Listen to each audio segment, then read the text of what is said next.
یہ قرآن وہ رستہ دکھاتا ہے جو سب سے سیدھا ہے، اور مومنوں کو جو نیک عمل کرتے ہیں بشارت دیتا ہے کہ ان کے لیے اجر عظیم ہے، اور یہ بھی بتاتا ہے کہ جو آخرت پر ایمان نہیں رکھتے ان کے لیے ہم نے دکھ دینے والا عذاب تیار کر رکھا ہے۔ اور انسان جس طرح جلدی سے بھلائی مانگتا ہے اسی طرح برائی مانگتا ہے، اور انسان بڑا جلد باز ہے۔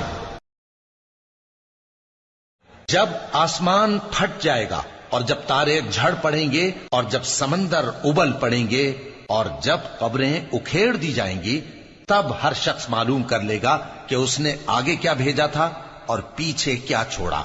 اے انسان، تجھ کو اپنے رب کریم کے بارے میں کس چیز نے دھوکہ دیا؟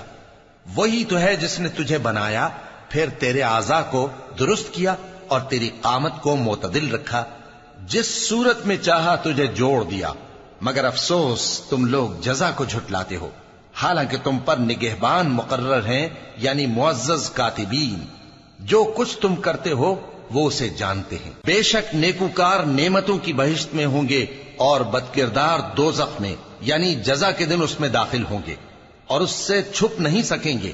اور تمہیں کیا معلوم کہ جزا کا دن کیسا ہے؟ پھر تمہیں کیا معلوم کہ جزا کا دن کیسا ہے؟ جس روز